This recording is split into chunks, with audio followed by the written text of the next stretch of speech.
नमस्कार दोस्तों, मेरा नाम रवि शेखावत और आपके अपने YouTube चैनल शेखावत क्लासेस में मैं आपका स्वागत करता हूं।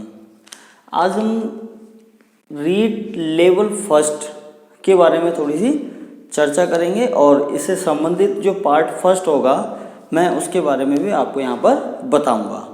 पहले तो मेरा लेवल सेकंड वाले विद्यार्थियों से अनुरोध है कि जो भी कोई लेवल सेकंड की तैयारी कर रहे हैं, प्रिपरेशन कर रहे हैं, वो लेवल फर्स्ट का जो फर्स्ट पार्ट होता है उसको ज़रूर एक बार देखें और समझें, क्योंकि लेवल फर्स्ट में गणित विषय में आने वाला जो आपका जो फर्स्ट टॉपिक होता है वो आपको जब भी समझ में आएगा जब आप लेवल फर्स्ट का जो फर्स्ट टॉपिक क्लियर करके चलोगे। तो आइए दोस्तों, मैं समय को बर्बाद ना करते हुए आपको जल्दी से आपके विषय पर लेकर के चलता हूँ। आपके जो सिलेबस आया है उस सिलेबस के अनुसार आपका जो फर्स्ट टॉपिक है, जो फर्स्ट पार्ट मैं यहाँ पर एक्सप्लेन करूँगा, बताऊँगा आपको, वो यहाँ पर है 1 करोड़ तक की पूर्ण संख्याएं। उसके अंदर पहला, दूसरा स्थानीय मान, तीसरा तुलना और चौथा है गणितीय मूल संक्रियाएं, जिसमें आपके जोड़, बाकी, गुणा, भाग व भारतीय मुद्रा के बारे में भी मैं आपको यहाँ पर बताऊँगा। और दूसरा कि जो भी कोई इंग्लिश मीडियम के विद्यार्थी हैं, हालांकि हिंदी मीडियम के लिए तो ये है ही है, लेकिन जो भी इंग्लिश मीडियम के विद्यार्थी हैं मैं कोशिश करूंगा कि इसी वीडियो में मैं उनके लिए भी यहाँ पर इंग्लिश में भी उनको थोड़ा बहुत एक्सप्लेन करता चला जाऊँ। तो गाइस, वीडियो को विदाउट स्किप करे हुए लगातार देखते हुए रहना और इसको समझने की कोशिश करना, ठीक है। तो पहला जो आपका है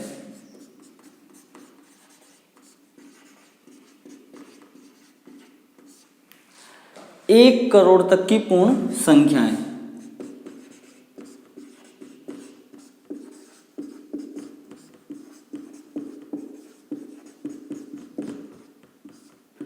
अब सबसे पहले देखो, यहां पर संख्याओं के बारे में बात हो रही है, इसका मतलब हमें संख्याओं के बारे में पता होना जरूरी है। वैसे तो आप सब लोग सभी जानते हैं 1 करोड़ तक की संख्याएं कौन कौन सी होती हैं, लेकिन इनको अगर हम सही तरीके से परिभाषित करें तथा इसके बारे में अच्छे से नॉलेज लें तो वो किस तरीके से होनी चाहिए। सबसे पहले आपको यहाँ पर पता किसके बारे में होना चाहिए, अंक के बारे में पता होना चाहिए। अब पहला सवाल आपके दिमाग में यह आता है कि अंक क्या हैं। अब अंक ऐसे चिन्ह हैं जो संख्याओं को प्रदर्शित करने के काम में आते हैं, ठीक है। क्या है? अंक जो संख्याओं को प्रदर्शित करने के काम में आते हैं। अब संख्याएं और अंक में फर्क क्या है ये भी देखना आप। पहले तो मैं आपको अंक के बारे में बता देता हूं। अंक मतलब क्या? डिजिट्स। अभी अंक होते कौन कौन से हैं, यानी संख्याओं को प्रदर्शित करने वाले चिन्ह कौन कौन से होते हैं? 0, 1, 2, 3, 4, 5, 6, 7, 8 व 9। तो 0 से 9 तक जो ये आपको एक चिन्ह दिखाई दे रहे हैं, संख्याओं के चिन्ह हैं, ठीक है, जो संख्याओं को बनाने में या संख्याओं को प्रदर्शित करने में आपकी सहायता करते हैं। ये सारे के सारे कितने होते हैं टोटल ऑफ? ये होते हैं 10। इनकी जो संख्याएं होती हैं कितनी? 10 होती है, ठीक है। तो अंक तो ये हो गए। अब बात करते हैं संख्याएं। दूसरा, संख्या के बारे में। अब संख्या क्या है? अंक के सहयोग से जो बनता है उन्हें हम संख्या कहते हैं। जैसे कि देखो, 1 और 0 के सहयोग से क्या बन गया? 10। ऐसे ही 2 और 3 के सहयोग से क्या बन गया? 23। कोई भी प्रकार का अंक के सहयोग से आप चाहे वो 2 अंक ले लीजिए, चाहे वो 3 अंक ले लीजिए, ठीक है भाई। तो यहाँ से आपके जो अंक के सहयोग से बनेगा वो क्या बनेंगे? यहाँ से संख्याएं आप बना सकते हैं, ठीक है। अब अंक का थोड़ा सा मैं इंग्लिश में भी डेफिनेशन बता देता हूँ आपको। द कॉम्बिनेशन, ये तो ओवरऑल डिजिट्स हैं, संख्याओं के बारे में बताऊंगा। द कॉम्बिनेशन ऑफ डिजिट्स, यानी डिजिट्स के कॉम्बिनेशन से क्या बनते हैं? नंबर्स बनते हैं, ठीक है। अब संख्या पद्धति के आधार पर हमारी जो संख्याएं होती हैं वो कितने प्रकार की होती हैं। हालांकि संख्याएं काफ़ी प्रकार की होती हैं, लेकिन हम आपके सिलेबस के अकॉर्डिंग चलेंगे। तो आपके इसमें पहला जो आता है वो आता है प्राकृतिक संख्याएं। कौन सा आता है? प्राकृतिक संख्याएं, ठीक है। और जो दूसरा है वो है पूर्ण संख्याएं। तो इन दोनों को ही समझना आप।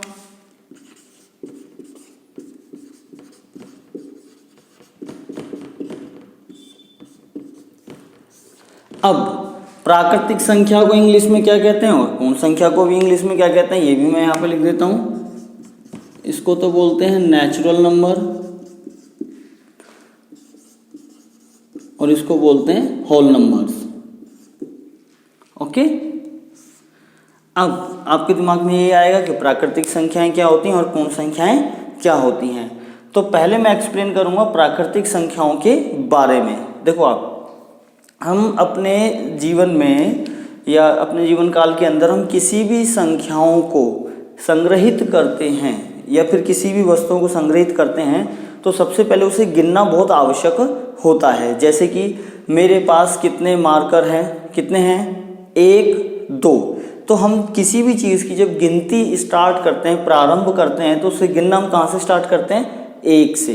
तो अब जो संख्याओं की जो प्रकृति स्टार्ट हो रही है वो कहाँ से हो रही है, 1 से हो रही है। पहला तो ये उदाहरण। दूसरा, आप इसको भी ऐसे समझ सकते हो कि अपनी प्रकृति में उपस्थित सभी प्रकार की वस्तुओं को जब हम गिनना प्रारंभ करते हैं तो वो 1 से ही करते हैं और गिनती कहाँ तक चलती है, अनंत तक चलती है।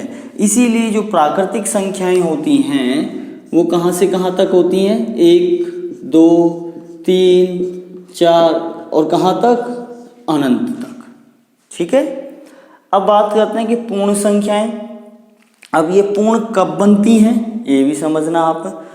जब किसी वस्तु का कोई अस्तित्व नहीं होता, जब यहाँ पर कोई है ही नहीं, तो वो उसकी जो गिनती होगी वो क्या मानी जाएगी, 0 मानी जाएगी। जैसे कि मैंने किसी को 100 रुपये दिए और उससे वापस मैंने 100 रुपये ले लिए, तो उस व्यक्ति के पास अब कितने रुपए हैं, उसके पास कुछ रुपए नहीं है। तो कुछ नहीं है तो उसको भी किसी न किसी चीज़ से प्रदर्शित करना पड़ेगा ना। तो उसको प्रदर्शित करने के लिए हमने यहाँ पर किस अंक की सहायता ली, 0। ठीक है। अब 0 को यदि हम प्राकृतिक संख्याओं के साथ सम्मिलित कर देते हैं, संग्रहित कर देते हैं, तो वह किस में बदल जाता है, पूर्ण संख्याओं में बदल जाता है।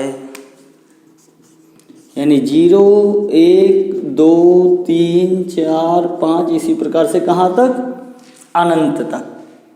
ठीक है गाइस। अब प्राकृतिक संख्या और पूर्ण संख्या आपको समझ में आ गया। ठीक है। और हमें यहाँ पर जो अध्ययन करना है वो करना है 1 करोड़ तक की पूर्ण संख्याओं का। कहाँ तक का, 1 करोड़ तक की पूर्ण संख्याओं का। अब आगे चलते हैं कि इसके बाद में क्या आना चाहिए। आप वीडियो पॉज करके इनको लिखते भी जा सकते हो।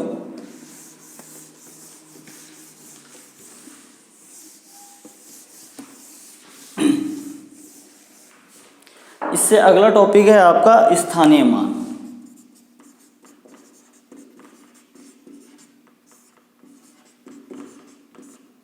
इसे इंग्लिश में प्लेस वैल्यू बोलते हैं। ओके। अब देखिए कि स्थानीय मान क्या होता है। आपने अपनी कक्षा में जब आप अध्ययन करते होंगे तो आप भी अपनी कक्षा में बैठते होंगे, आप पहले स्थान, पहले वाली जगह पर यानी सबसे आगे आगे बैठे हुए हो, तो कोई आपसे पूछे कि पहले जो टेबल पर बैठे हुए विद्यार्थियों में ए जो विद्यार्थी है वो किस नंबर पर बैठा हुआ है, तो आपने बोला दूसरे, तीसरे, चौथे या 5वें। इसका मतलब क्या है कि आप उसके स्थान को प्रदर्शित कर रहे हो। ठीक है।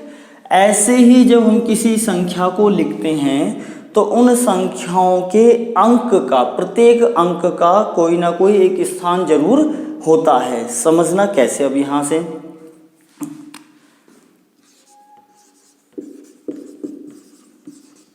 मैंने ये कोई संख्या लिख दी यहां से। ठीक है। अब इस संख्या में आपको दिखाई दे रहे होंगे कि यहाँ पर बहुत सारे अंक हैं, लेकिन हम यहाँ पर थोड़ा सा जो गणित, हमारे गणित विषय का जो आधार है उसका एक सिस्टम है, उस सिस्टम के अकॉर्डिंग इसके काम करेंगे। कैसे देखना, किसी भी संख्या को जब हम गिनना प्रारंभ करते हैं तो हमें यहाँ से नहीं करना, मतलब बाएं से दाएं ओर नहीं करते हैं। हम जो भी काम करते हैं यहाँ पर गिनना, यानी उसके जो स्थानीय मान की पहचान करेंगे वो करेंगे कहाँ से, दाएं से बाईं ओर, यहाँ से यहाँ की ओर। ये ध्यान रखना है आपको। पहली बात तो ठीक है। दूसरी बात कि ये जो है यहाँ से हमने प्रारंभ करा तो ये प्रथम अंक है, ये द्वितीय अंक है, ये तृतीय अंक है, ये चतुर्थ और ये पंचम और ये षष्ठ, यानी पहला, दूसरा, तीसरा, चौथा, पांचवा और छठा। ठीक है। लेकिन हमारे जो सिस्टम में जो स्थानीय मान है, हम उसको जो अध्ययन करते हैं, ये अध्ययन हम करते हैं किससे? डेसिमल सिस्टम से। किसको फॉलोअप करते हैं हम यहाँ पर? डेसिमल सिस्टम को, यानी दाशमिक पद्धति। हालांकि पद्धतियाँ और भी होती हैं, लेकिन हम यहाँ पर जो करते हैं वो दाशमिक पद्धति को करते हैं। एक द्विक पद्धति भी होती है जिसे हम ड्यूल सिस्टम भी कहते हैं। द्विक पद्धति में 0 और 1 का प्रयोग करके हम यहाँ पर पद्धति बनाते हैं, उसे द्विक पद्धति कहते हैं। ऐसी एक षोडशी पद्धति जिसे हेक्साडेसिमल, और एक अष्टाधारी यानी ऑक्टाडेसिमल सिस्टम भी होता है। ठीक है। लेकिन आपके जो सिलेबस में है वो है दाशमिक पद्धति के बारे में, यानी डेसिमल सिस्टम के बारे में। आपको इसके बारे में भी थोड़ा बहुत पता होना चाहिए। अब डेसिमल सिस्टम, जो भी हम किसी पद्धति को पढ़ते हैं तो इसमें हमारा जो आधार होता है वो होता है 10। क्या होता है?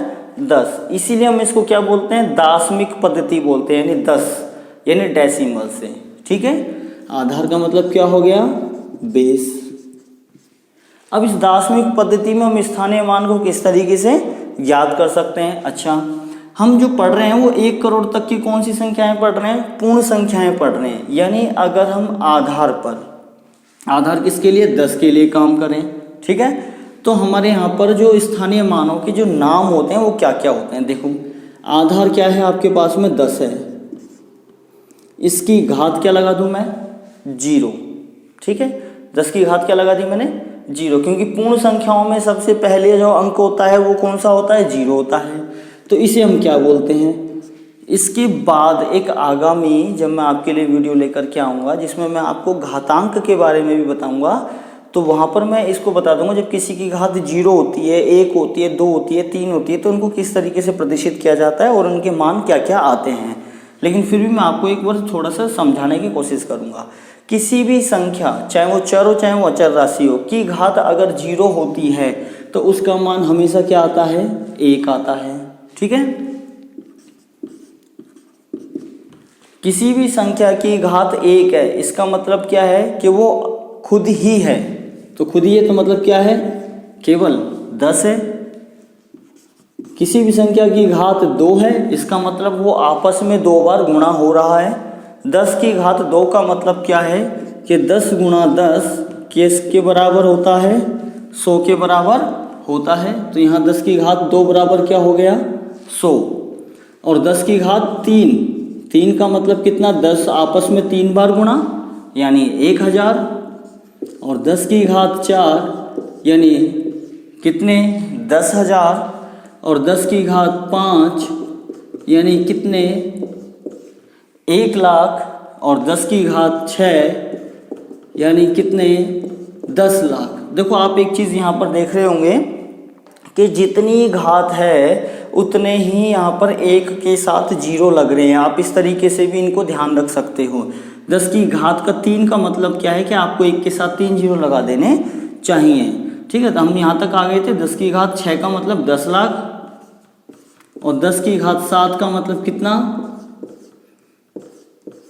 1 2 3 4 5 6 और 1 ये 7। ओके। यहाँ पर हमारे 3 0 रह गए थे, 1 और 0 लगा देता हूँ यहाँ पर।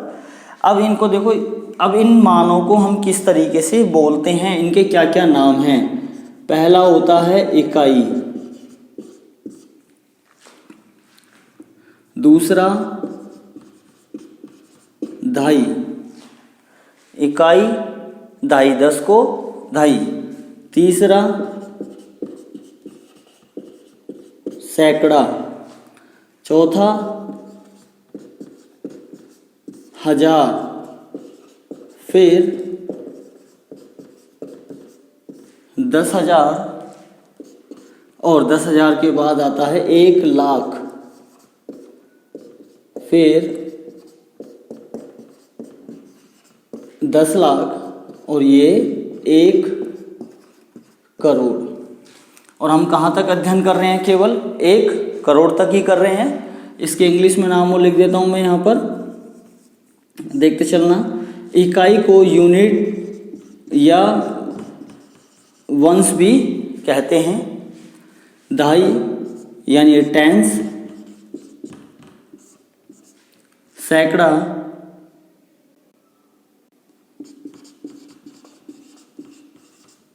हंड्रेड्स और हजार,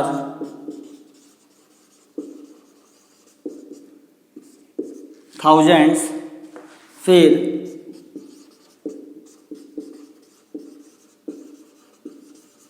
10,000 और लाख को लाख,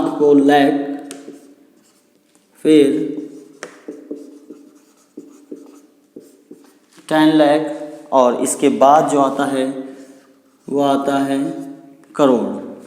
ठीक है भाई, तो क्या ध्यान रखना है आपको कि 10 की घात 0 है तो उसका जो स्थान बोला जाएगा उसका स्थानीय मान क्या होगा, इकाई पर होगा, फिर किस पर होगा, दहाई पर होगा, और फिर किस पर होगा, सैकड़ा पर होगा। अब देखिए यहाँ पर ये जितने भी जो घात प्रदर्शित कर रहे हैं, ये जो मान होते हैं इन्हें हम बोलते हैं जातीय मान। क्या बोलते हैं इनको, जातीय मान। इंग्लिश में बोला जाता है इनको फेस वैल्यू। यानी ये जो हैं ये सारे के सारे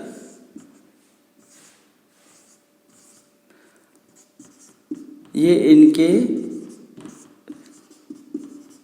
जातीय मान होते हैं, जिसे बोलते हैं हम क्या, फेस वैल्यू।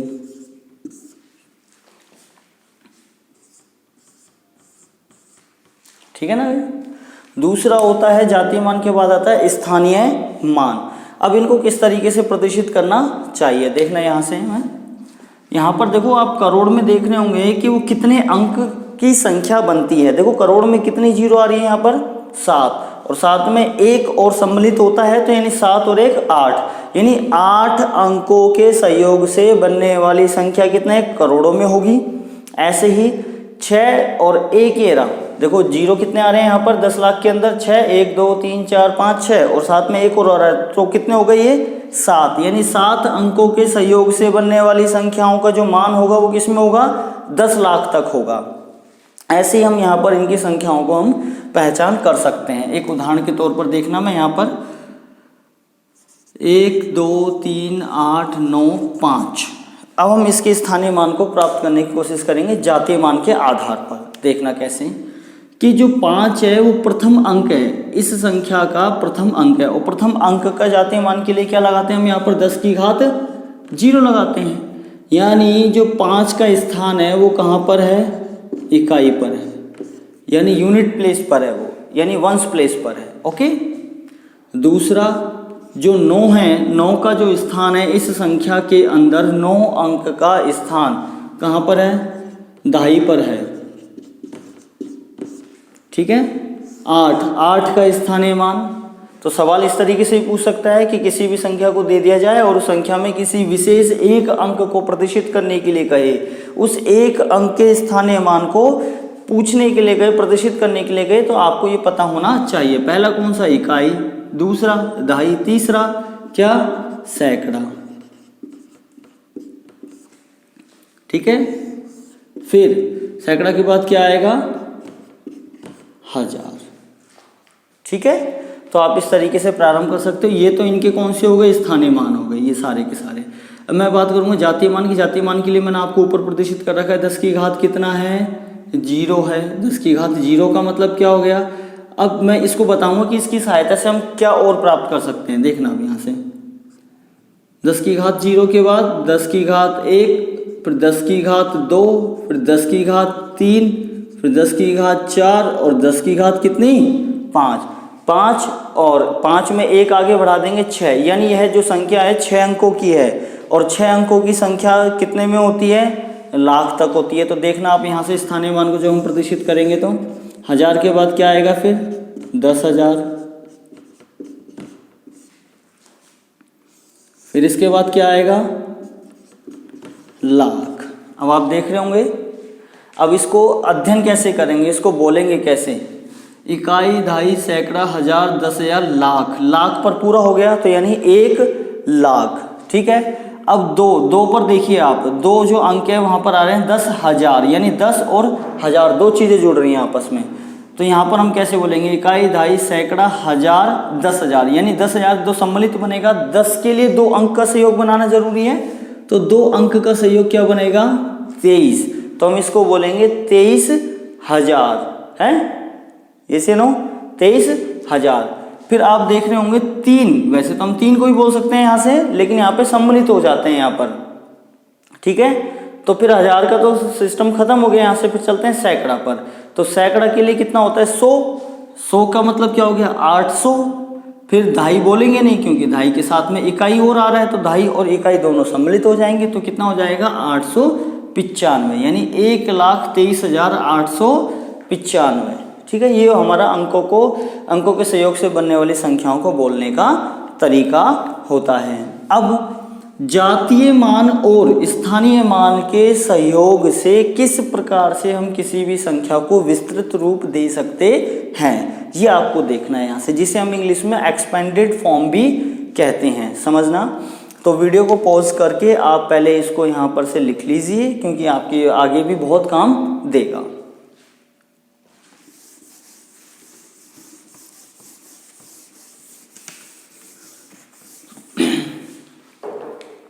अब देखना गाइस, यहाँ से मैं इसी संख्या को लिखने की दोबारा से कोशिश करूँगा, या फिर कोई और संख्या ले लेते हैं हम यहाँ से। चलो इसी को ले लेता हूँ, 1 2 3 8 9 5।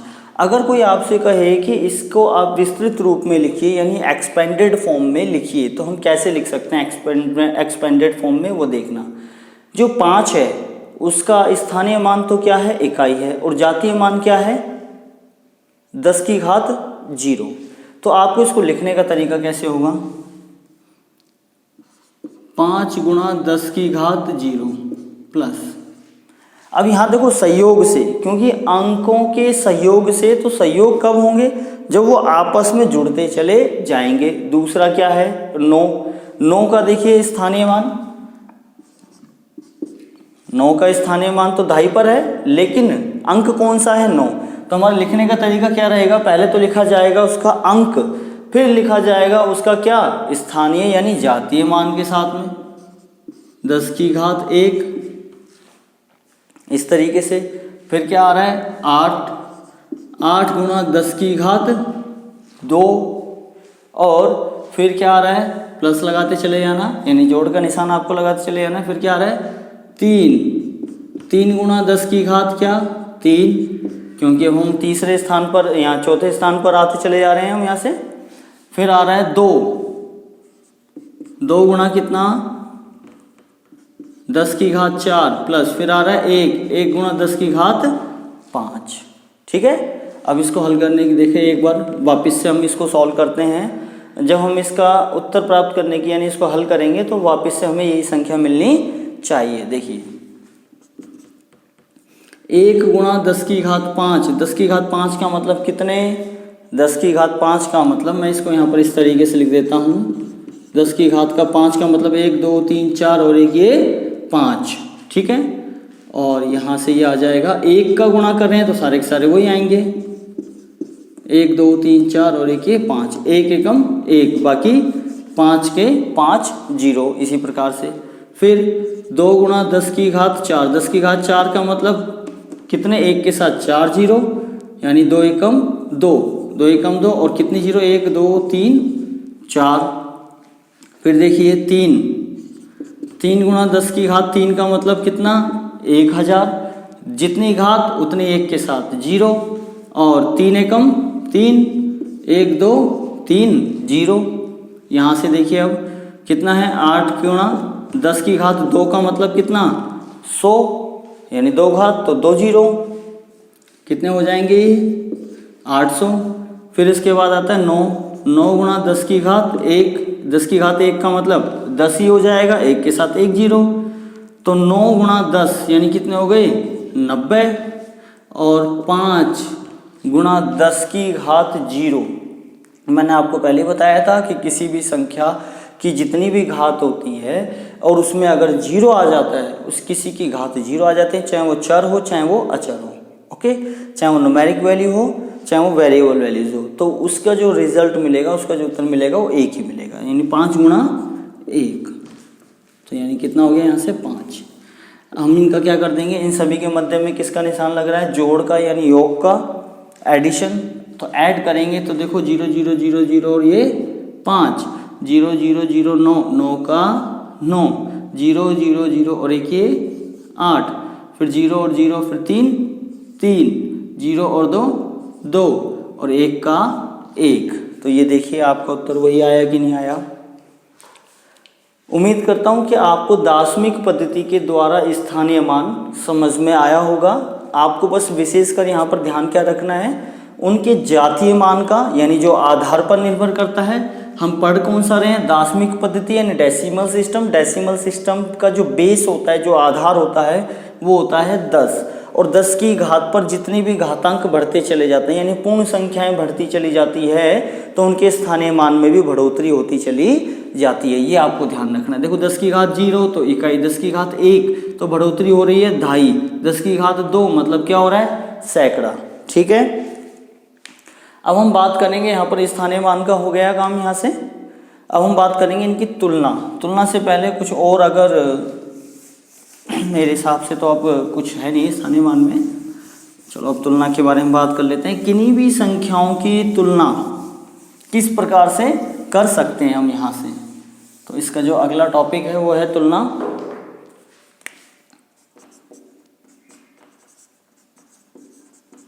इट मीन्स मतलब कंपेयर या कंपैरिजन। अब समझना गाइस यहाँ से तुलना किस प्रकार से की जा सकती है। तुलना करने के कई प्रकार होते हैं, छोटा बड़ा, पतला मोटा। इसी प्रकार से हम यहाँ पर संख्याओं की तुलना करेंगे, तो संख्याओं की जो तुलना होती है वो हमारे यहाँ पर 3 प्रकार से होती है, छोटा, बड़ा और बराबर। आपको ये ध्यान रखनी है। 3 कौन कौन से प्रकार हो गए, छोटा हो गया, बड़ा हो गया और बराबर हो गया, ठीक है। अब इसको हम बोलते हैं क्या, लेस देन छोटा है, बड़ा है तो ग्रेटर देन, और बराबर है तो इक्वल। अब इनकी जो प्रतीक होते हैं, इनके जो चिन्ह होते हैं, उनको भी ध्यान रखना है आपको। छोटे के लिए ये वाला चिन्ह, बड़े के लिए ये वाला चिन्ह और बराबर के लिए ये वाला चिन्ह का प्रयोग किया जाता है। तो यहाँ पर हम 3 प्रकार से इनकी तुलना करेंगे, छोटा बड़ा बराबर, ठीक है। अब ये जो छोटा बड़ा बराबर का हम तीनों प्रकार का जो करेंगे, अब इनके चिन्ह का आपको जो ध्यान रखना है वो किस तरीके से ध्यान रखना है। देखो किसी भी संख्या को आपस में, जैसे कि मैंने लिखा यहाँ पर 5 और इधर लिखा 8, ठीक है। किसी भी संख्या को जब हम क्या करते हैं, बोलना प्रारंभ करते हैं, जब तो हम क्या करते हैं, दाएं से बाईं ओर ध्यान रखते हैं। लेकिन अब यहाँ पर जब भी हम किसी संख्या के मध्य यानी उसकी तुलना कर रहे हैं कि बताइए कि ये छोटा है कि बड़ा है, क्या है, बराबर है, तो हम कहाँ से कहेंगे कि 5 8 से, कैसे बोलेंगे, 5 8 से छोटा है, बड़ा है या बराबर है। तो पहला क्या आ रहा है, यहाँ से आ रहा है 5 से। हम बोलना कहाँ से प्रारंभ कर रहे हैं, हम 5 से। तो हमें फोकस जो करना है, हमारा जो ध्यान केंद्रित करना है वो किसके ऊपर, इस संख्या के ऊपर ध्यान केंद्रित करना है, और इस संख्या की तुलना जो है इस दूसरी संख्या से करनी है, ठीक है।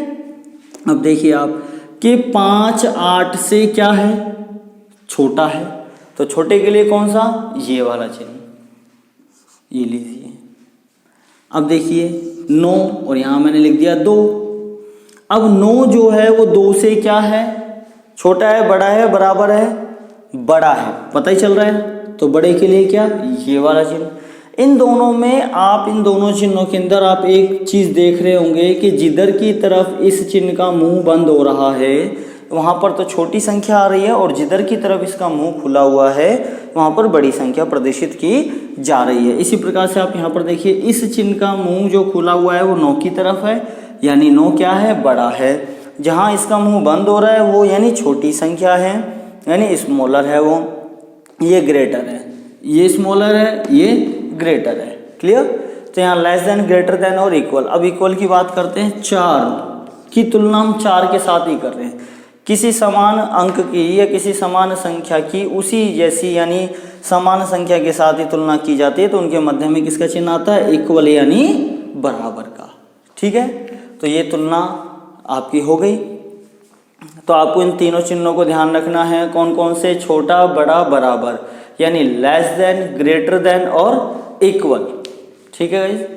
अब किंतु आपको लेकिन किसी भी, ये तो मैंने अंकों में ले लिया था। अब मान लीजिए हम पढ़ रहे हैं कहाँ तक, स्थानीय मान कहाँ तक चल रहे थे हमारे, 1 करोड़ तक की पूर्ण संख्याओं के बारे में। तो जब तक हमें उसके स्थानीय मान और जातीय मान के आधार पर उस अंकों के सहयोग से बनने वाली संख्या के बारे में नहीं पता होगा तो आप उसकी तुलना कैसे कर पाएंगे। देखना, अब यहाँ से एक उदाहरण देखते हैं। अब हम यहाँ से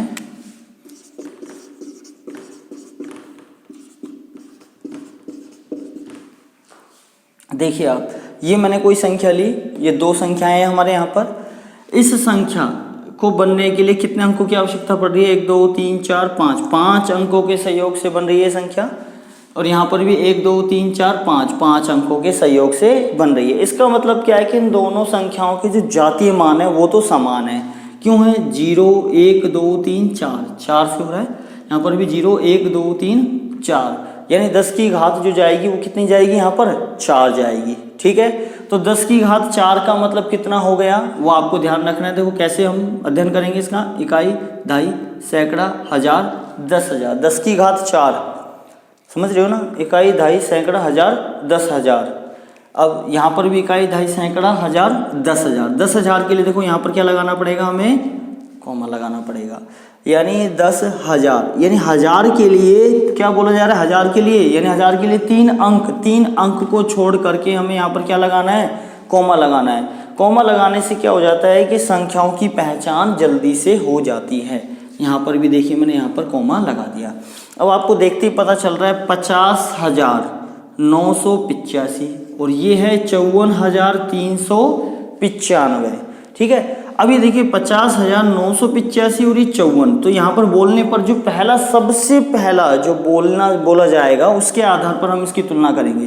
यहाँ पर 50,000 है और यहाँ पर कितने हैं? 54,000 हैं। तो बताइए 50 बड़े हैं कि 54 बड़े हैं? तो इस पे चिन्ह कहाँ लगाएंगे? यानी कोई जो चिन्ह लगाएंगे उसका मुख जो है, उसका जो माउथ है वो किधर की तरफ ओपन खुला हुआ रहना चाहिए? 54 की तरफ। ये लीजिए, तो हमने इनकी क्या कर दी? तुलना कर दी है। इसी प्रकार से जब इनके जातीय मान अलग अलग हों, यानी जातीय मान के आधार पर स्थानों की जो संख्या है वो घट जाए या बढ़ जाए, तब क्या होगा? देखना यहाँ से,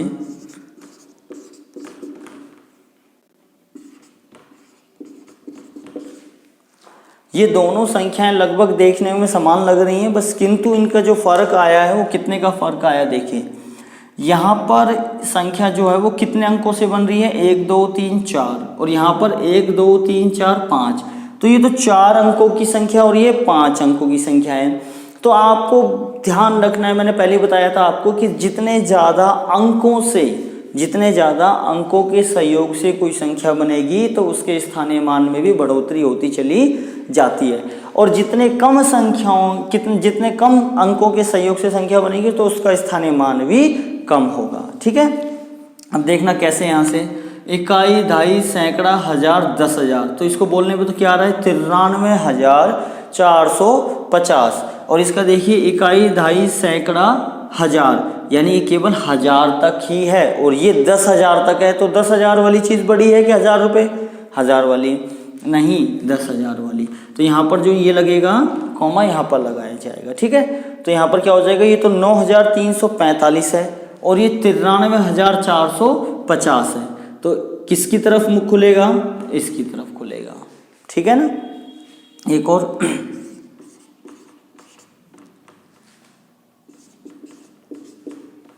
अब देखिए आप, मैं बताऊंगा यहाँ पर 1 2 3 4, ये 4 अंकों के सहयोग से बन रही है और ये 3 अंकों के सहयोग से बन रही है। अब आप लोग कई लोग कंफ्यूज हो जाते हैं कि सर ये तो 4 अंक से बन रही है और ये 3 अंक से, तो यही बड़ी होनी चाहिए। नहीं, ऐसा नहीं होता। क्यों नहीं होता? किसी भी संख्या या किसी भी अंक के आगे यानी सर्वप्रथम जब 0 लग जाता है तो वह उस संख्या के ऊपर किसी भी प्रकार का प्रभाव नहीं डालते। कैसे नहीं डालते? देखिए मैंने लिखा 1, इस 1 के आगे क्या लगा दिया मैंने? 0, तब भी इसका जो मान होगा वो 1 ही होगा। यानी किसी भी संख्या को यानी किसी भी वस्तु को अगर हम गिनने के इस्तेमाल में ले जाएंगे तो उसको 1 ही बोला जाएगा। किंतु इस 0 को जब मैं इधर लगा देता हूँ, किसी भी अंक के पीछे लगा देता हूँ, तो वह अंक क्या हो जाता है? उसके मान में बढ़ोतरी हो जाती है। अब वह 1 से कितना हो गया? 10 पर हो गया। आ रही है बात समझ में? अब यहाँ से देखिए आप, जब हम इसका अध्ययन करेंगे तो मैंने क्या कहा? 0 आगे लग जाता है तो उसका कोई मान नहीं होता, लेकिन किंतु पीछे लग रहा तो उसका मान होगा। अगर मैं यहाँ पर पहले तो हम इसका तुलना कर लेते हैं। देखिए इकाई, दहाई, सैकड़ा, हजार पर क्या आ रहा है? 0।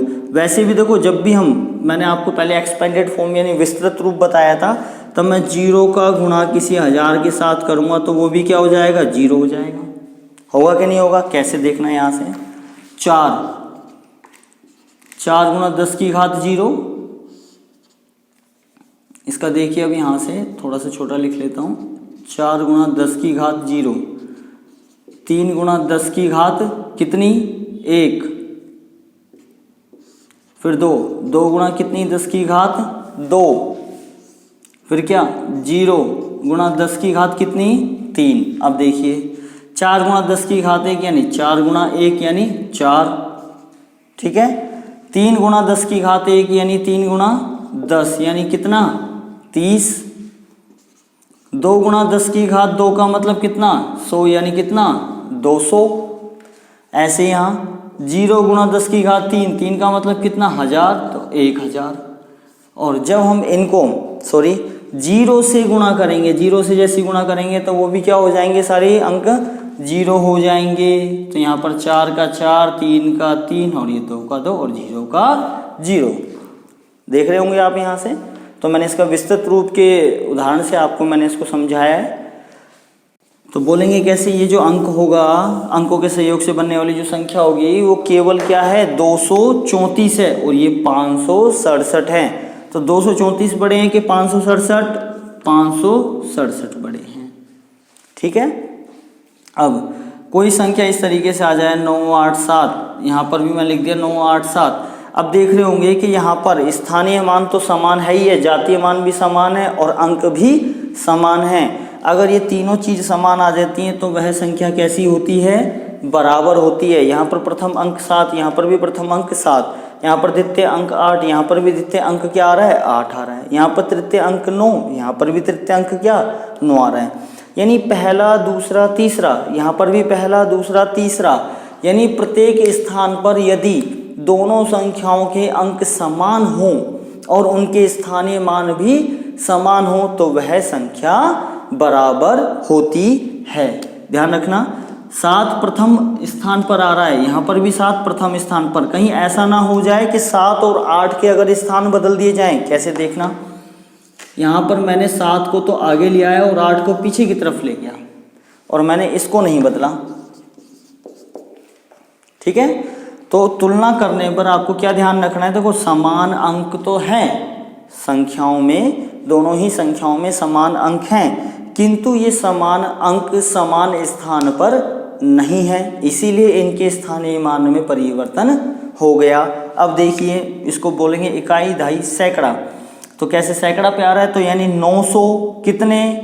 87 और ये कितने? 978। तो 987 बड़े कि 78? 87 बड़े। तो मुख किधर की तरफ खोलेंगे? इधर की तरफ खोलेंगे, ठीक है गाइस। अब बात करते हैं गणितीय मूल संक्रियाओं की।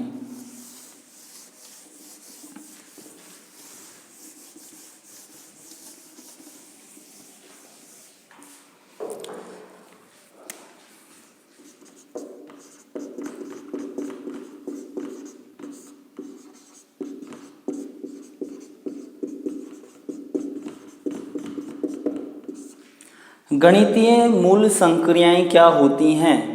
Fundamental mathematically operation, fundamental mathematically operation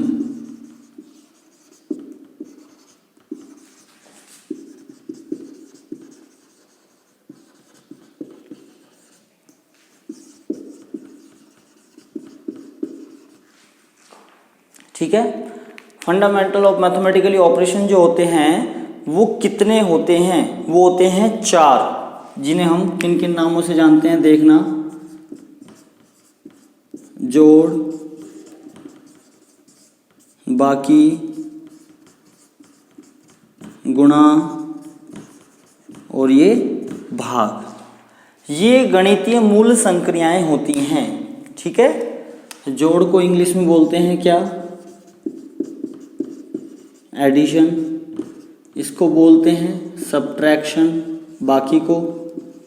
और गुणा को मल्टीप्लाई या मल्टीप्लिकेशन,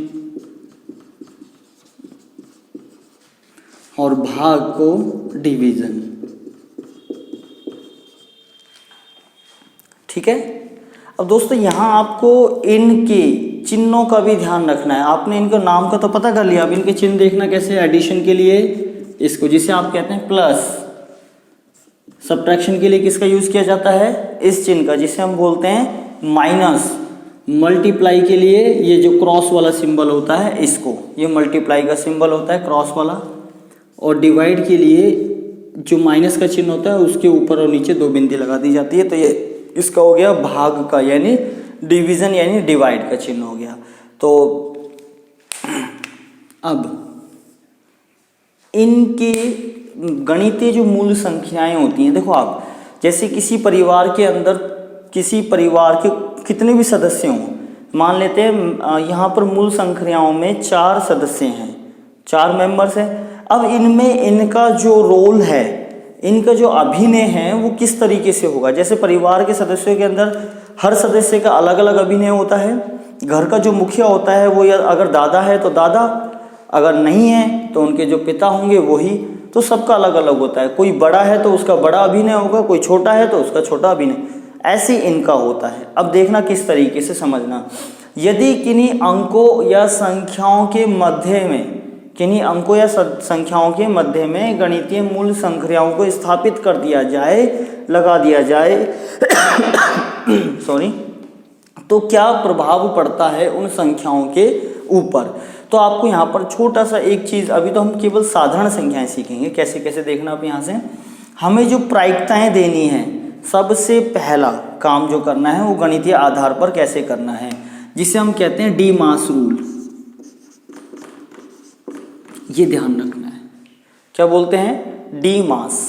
अगर आपको डी मास आता है तो आप किसी भी संख्याओं के मध्य में अगर गणितीय मूल संख्याओं के द्वारा किसी समीकरण को या फिर किसी सवाल को बनाया जाता है तो आप उसको बहुत आसानी से कर सकते हो। देखना डी मास, डी का मतलब क्या है यहाँ पर? डिवीजन। एम का मतलब मल्टीप्लिकेशन, और ए का मतलब क्या है यहाँ पर? एडिशन, मतलब प्लस का। और एस का मतलब सब्ट्रैक्शन यानी बाकी, यानी माइनस करना है। इंग्लिश में भी मैंने यहाँ पर नाम लिख रखे हैं, आप देख सकते हो। तो यानी बोलने पर डी मास आ रहा है, तो यानी प्रथम क्या है? भाग। द्वितीय क्या है? गुणा। तृतीय में क्या है? जोड़ यानी प्लस। और चतुर्थ क्या है? माइनस यानी सब्ट्रैक्शन, यानी बाकी करना है आपको। यानी अगर ये चारों चिन्ह एक साथ किन्हीं संख्याओं या अंकों के मध्य में आ जाते हैं तो हमें सबसे पहले कौन सा हिस्सा सरल करना है, जिसे हम सरलीकरण विधि भी कहते हैं। किसको सरल करना है? भाग वाले भाग को, भाग वाले हिस्से को। ठीक है।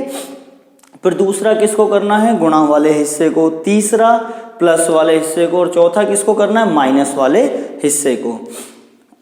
आई होप आपने ये लिख लिया होगा। तो मैं अब इनके आधार पर कुछ सवालों को कोशिश करता हूँ कैसे करना चाहिए। अब देखिए यहाँ से,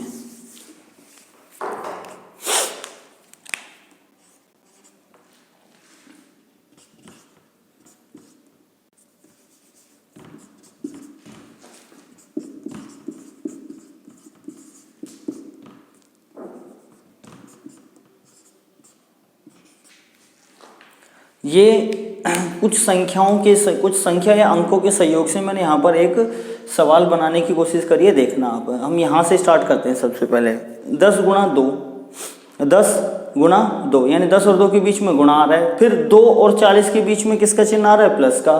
फिर 40 और 8 के बीच में किसका आ रहा है? भाग का। फिर 8 और 2 के बीच में किसका आ रहा है? प्लस का। यहाँ पर फिर यहाँ पर भी प्लस है, यहाँ पर भी प्लस है। तो हम यहाँ पर देखते हैं, पहले हमारे यहाँ पर 1 2 3 4 चार हो गए, कोई दिक्कत नहीं है।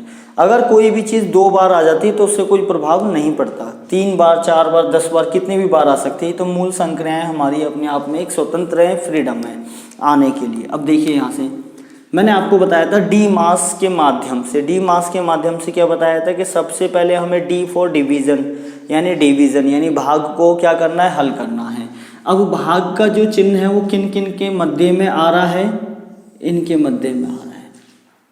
40 भागित 8, इसको बोलने का तरीका क्या होगा, 40 भागित 8। अब 40 भागित 8 है, यानी 40 में भाग दिया जा रहा है किसका, 8 का। अभी मैं आपको बताऊंगा गुणा भाग दोनों सारी चीज़ें भी बताऊंगा मैं आपको। इसको बोलने का तरीका, लिखने का जो तरीका वो भी 40 भागित 8, यानी 40 में किसका भाग, 8 का भाग दिया जा रहा है। तो यानी किससे भाग दिया जा रहा है, 8 से। किस में भाग दिया जा रहा है, 40 में। तो क्या हो गया, 8 40, 40 में से 40 कितनी बार गया उतना क्या बच गया, 0। यानी कितनी बार गया ये, 5 बार। तो इसका उत्तर कितना आ गया, 5। तो सबसे पहले हमें किसको हल करना था, डिवीज़न को। मैंने यहाँ पर लिख दिया। अब बाकी जो बचे हैं शेष, पहले मैं एक बार उनको लिख लेता हूँ। आप इसी प्रक्रिया को कई बार अध्ययन कर लेंगे, कई बार इसको प्रैक्टिस में ले लेंगे तो ये बहुत आसान काम हो जाएगा। अब दूसरा आपका दूसरा का यहाँ पर क्या आ रहा है, देखो डिवीज़न, आपने डिवाइड वाला पार्ट यानी भाग वाला पार्ट सॉल्व कर लिया। दूसरे नंबर पर क्या आ रहा है, मल्टीप्लिकेशन आ रहा है, यानी मल्टीप्लाई यानी गुणा। अब गुणा देखो किन किन के मध्य में हो रहा है, 10 गुणा 2, यानी 10 का गुणा किससे, 2 से। अब इसको हल करेंगे, 10 गुणा 2 कितना होता है, 20।